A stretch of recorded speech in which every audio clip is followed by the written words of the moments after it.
क्या आप कभी सोचते हैं कि जीवन में सच्चा सुख क्या है? क्या आप कभी सोचते हैं कि मृत्यु से कैसे निडर होकर जीना चाहिए? आज मैं आपको एक ऐसी कहानी सुनाने जा रहा हूं जो आपको इन प्रश्नों का उत्तर देगी। आइए कहानी शुरू करते हैं।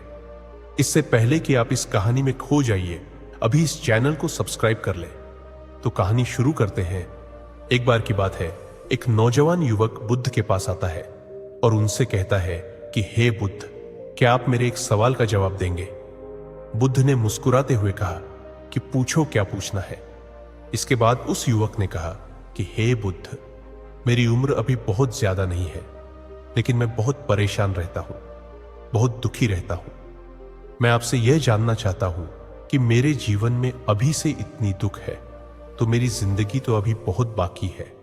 क्या मेरे जीवन में दुख बढ़ते ही रहेंगे कि इन दुखों से छुटकारा पाने का कोई रास्ता नहीं है? यह सुनकर बुद्ध कहते हैं कि कहां है तुम्हारे दुख? मुझे तो दिखाई नहीं दे रहे। यह सुनकर वह युवक कहता है कि यह बुद्ध दुख तो मेरे अंदर है, मेरे भीतर है, वह आपको कैसे दिखाई देंगे? यह सुनकर बुद्ध उसी वक्त से पूछते हैं कि क्या तुम्हें अपने दुख दिखाई देते हैं? वो युवक कहता है कि यहां बुद्ध में अपने दुखों को भली भांति देख कर रहा हूं। तब बुद्ध ने पूछा कि दुखों का मूल क्या है? बुद्ध में और उस युवक में चर्चा चल ही रही होती है कि तभी एक भिक्षु दौड़कर वहां पर आता है। वह भिक्षु तथागत बुद्ध के कान में कुछ कहता है। इसके बाद बुद्ध उसी वक्त से कहते हैं कि चलो, आज मैं तुम्हें जीवन का सत्य दिखाने के लिए एक जगह पर लेकर चलता हूं। वहां पर तुम्हें कुछ भी नहीं बोलना है, चुपचाप सारी बातें सुनते रहना है। इसके बाद तुम्हें अपने सारे प्रश्नों के उत्तर खुद ही मिल जाएंगे। यह कहकर वह युवक गौतम बुद्ध के पीछे पीछे चलने लगता है।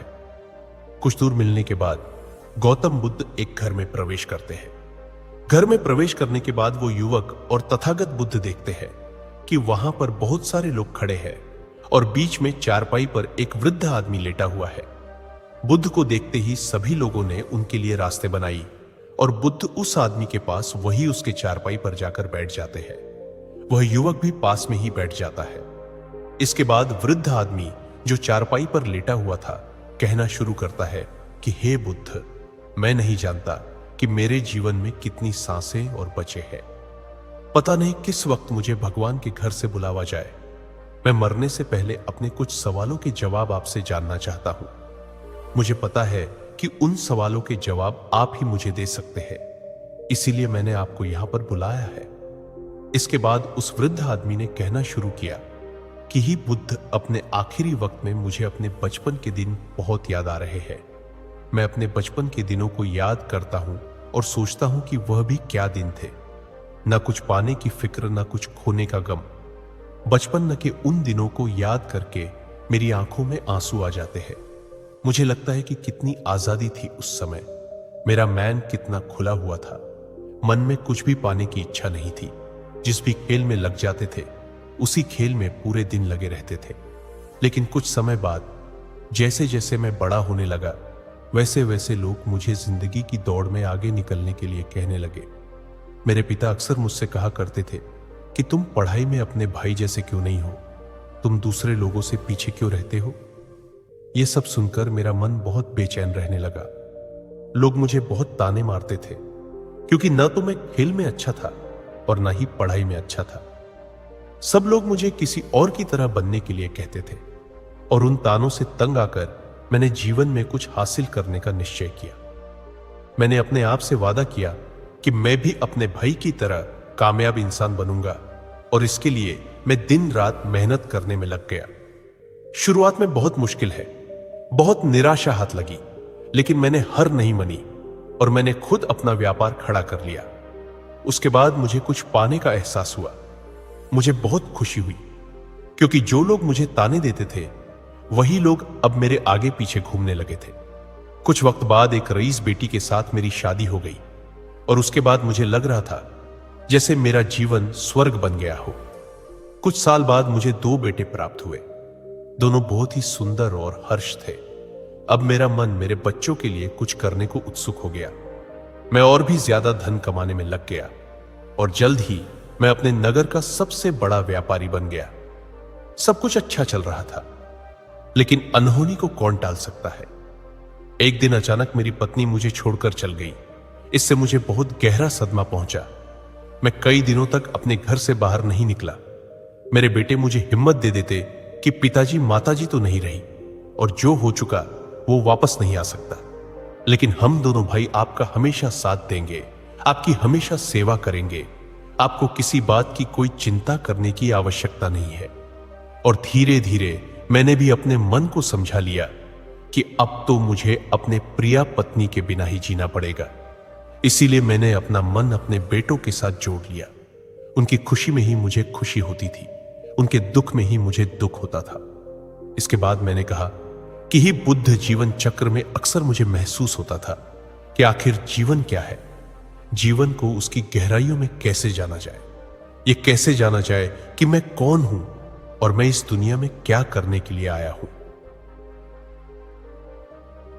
ऐसे तमाम सवाल मेरे मन में उठते रहते थे और मुझे आपके बारे में भी पता चला कि बुद्ध ऐसी ध्यान की प्रणालियों बताते हैं जिससे जीवन का मतलब समझा जा सकता है। लेकिन मैं हमेशा सोचता रहता था कि पहले मैं अपने जीवन से दुखों और परेशानी को दूर कर देता हूं, उसके बाद ध्यान में मैं अपना पूरा मन लगाऊंगा। और यही सोच सोचकर मैं कभी ध्यान नहीं कर पाता था। धीरे धीरे वक्त बीता रहा और आखिर में उम्र ढलने के बाद मैं बीमार पड़ गया। वैसे मेरे जीवन में कोई कमी नहीं रही। मेरे बेटों ने मेरा अच्छा साथ दिया। मैंने जीवन में बहुत कुछ हासिल भी किया। लेकिन अब मैं अपने जीवन में अगर पीछे मुड़कर देखता हूं तो मुझे एहसास होता है कि मेरे बचपन के दिन ही सबसे प्यारे दिन थे। तब उस आदमी ने बुद्ध से पूछा, मैं चंद मिनट का मेहमान हूं, ये मैं जानता हूं, लेकिन क्या कुछ ऐसा सूत्र मुझे बता सकते हैं जिससे कि मैं सुकून से मर सकूं, मेरे मन के सारे सवाल जवाब शांत हो जाए और मैं जीवन का असली मतलब समझकर मर सकूं। ये सुनकर बुद्ध ने कहा कि हर इंसान को बचपन के दिन प्रिय क्यों होते हैं, क्योंकि उस समय उसे कोई भी चिंता ही नहीं रहती। वह आजाद होता है, उसके मन में कोई लालसा नहीं होती। जिस काम में भी लग जाता है उसी में मग्न हो जाता है। लेकिन जैसे जैसे इंसान की आयु बढ़ाने लगती है वैसे वैसे उसकी इच्छाएं, उसकी कामनाएं दिन ब दिन बढ़ती जाती है। और इसीलिए अक्सर इंसान भविष्य की तैयारी में लगा रहता है या फिर अतीत के बारे में सोचता रहता है, और वह वर्तमान में जीना भूल जाता है। और वहीं अगर हम किसी छोटे बच्चे को देखें तो उसके लिए कोई भविष्य या कोई अतीत नहीं होता, उसके लिए बस वर्तमान होता है। और इसीलिए वह वर्तमान में पूरा आनंदित होकर रहता है। तुमने अपना पूरा जीवन अपनी कामयाब हो, अपने बेटों, अपनी पत्नी और अपने भविष्य की योजनाओं में ही बिता दिया। और तुम हमेशा यही सोचते रहे कि पहले मैं अपने जीवन को व्यवस्थित कर लेता हूं और उसके बाद सत्य की खोज करूंगा, उसके बाद ध्यान करूंगा। लेकिन हम ये भूल जाते हैं कि कल कभी नहीं आता, भविष्य की योजनाएं कभी पूरी नहीं होती। जब एक योजना पूरी होती है तो हमारा मन दूसरी योजनाएं बना लेता है और इस प्रकार जीवन चक्र चलता रहता है। और अब आखिरी समय में जब मृत्यु तुम्हारी सैया पर लेटी हुई है तो तुम्हें एहसास हो रहा है कि मैंने जीवन में कुछ भी हासिल नहीं किया। अब तुम्हें लग रहा है कि जो भी तुमने किया उसमें से तुम एक सुई भी अपने साथ नहीं ले जा सकते। अगर यही बात तुम उसे वक्त समझ लेते, मृत्यु कभी निश्चित होकर नहीं आती, वह तो कभी भी आ सकती है। अगर यह बात उसे वक्त तुम्हारा समझ लेता तो तुम उसी वक्त ध्यान और सत्य की खोज में लग जाते। तुम कोई ऐसी चीज खोजने की कोशिश करते जो तुम्हारे साथ जा सके, जो तुम्हें परिपूर्णता से मरने का मार्ग दिखा सके। उसे वृद्ध आदमी ने हाथ जोड़कर बुद्ध से कहा कि बुद्ध, यह तो मैं जानता हूं कि मुझसे गलतियां हुई हैं। मैंने अपने जीवन को सार्थक रूप से जिया ही नहीं और इस बात का मुझे बहुत गहरे में एहसास हो चुका है। लेकिन मैं आपसे फिर से वही सूत्र जानना चाहता हूं कि क्या मैं अभी परिपूर्ण था कि साथ नहीं मर सकता? क्या मुझे अभी सत्य की कोई झलक नहीं मिल सकती?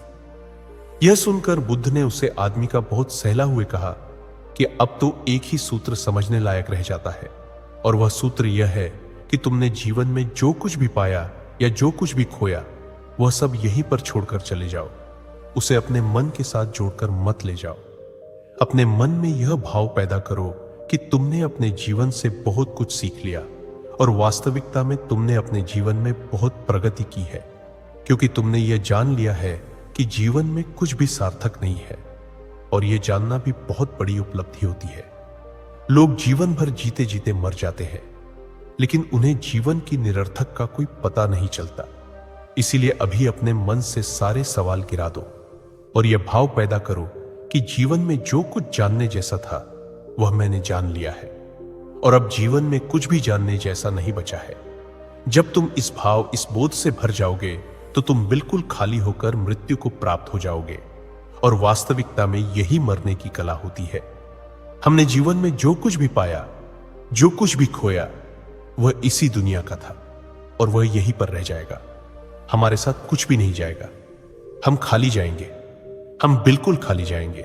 और जो लोग अपने मन से बिल्कुल खाली होकर जाते हैं, वास्तव में उनके अंदर ज्ञान का दीप जल जाता है और वह आगे चलकर दूसरे जन्मों में उसे निर्वाण की स्थिति को प्राप्त कर सकते हैं। लेकिन उससे पहले तुम्हें इस जीवन की निरर्थक को समझना होगा। यहां पर कुछ भी पाना या कुछ भी खोना कोई मायने नहीं रखता। इसके बाद बहुत देर तक मैंने कोई सवाल नहीं पूछा और वह मुस्कुराते हुए मृत्यु को प्राप्त हो गया। इसके बाद बुद्ध ने उसे नौजवान युवक से पूछा कि क्या तुम्हें अपने सवालों के जवाब मिले, और मिले तो तुम्हें क्या जवाब मिले, सभी को बताओ। उसी वक्त ने कहा कि हे बुद्ध, मुझे अपने सवालों के जवाब मिल गए हैं। वृद्ध आदमी के जीवन चक्र से मैं समझ गया हूं कि जीवन में कुछ भी पाने जैसा नहीं होता। सुख हो या दुख हो, सब कुछ यहीं पीछे रह जाता है। और अगर हम इसी चक्कर में फंसे रह जाएंगे तो हम सत्य को कभी नहीं जान पाएंगे। इसीलिए जीवन में सुख और दुख तो चलते ही रहेंगे। इसके साथ साथ चलते हुए ही हमें सत्य की खोज करनी पड़ेगी। लेकिन बुद्ध, मेरे मन में अब भी एक सवाल बाकी है जिसका जवाब जानना सबके लिए बहुत ज्यादा जरूरी है। मेरा सवाल है कि मैं ध्यान की यात्रा करने के लिए बहुत प्रेरित हुआ हूं, लेकिन मुझे कोई मार्ग नहीं पता। ध्यान कैसे किया जाता है कि ध्यान की सभी प्रक्रियाएं तुम्हें होश में लाने के लिए ही बनी है, तुम्हें वर्तमान में लाने के लिए बनी है। अगर तुम किसी भी काम को पूरी उपस्थित के साथ, पूरे एकाग्र भाव से अपने आप को पूरा इकट्ठा करके कर सकते हो तो तुम ध्यान में ही होते हो।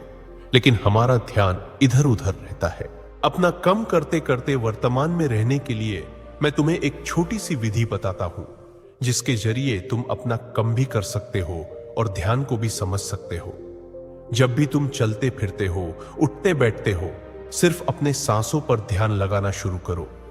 सांस किस नाक से आ रही है, किस नाक से जा रही है, न कि कौन से कोने से टकरा रही है।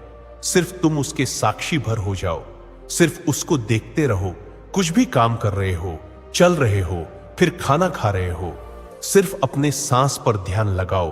और यह करते वक्त तुम्हें महसूस होगा कि तुम्हारा दिमाग, तुम्हारे विचार तुम्हें इधर उधर ले जाते हैं। लेकिन थोड़ी देर बाद तुम्हें फिर से होश आएगा कि तुम्हें अपनी सांसों पर ध्यान लगाना है, और तुम्हारा ध्यान फिर से सांस ऑटोमेटिक जाएगा। और धीरे धीरे जब तुम अपने विचारों को देखने लगोगे तो तुम पाओगे कि विचार विलन होने लगे हैं। तुम्हारे अंदर बस एक खाली मैदान बचा हुआ है। सारे सवाल जवाब विलीन हो चुके हैं। इसके बाद बुद्ध ने कहा कि सांसें जो होती हैं वह वर्तमान में चलती है, ना ही वह भविष्य में चलती है, ना ही अतीत में चलती है। वो वर्तमान होता है, वही वर्तमान स्थिति होती है। और जब तुम अपनी सांसों से जुड़ जाते हो तो तुम वर्तमान में ध्यान लगाना सीख जाते हो, क्योंकि सांसें जिन पर तुम ध्यान लगा रहे हो वो वर्तमान में चल रही होती है।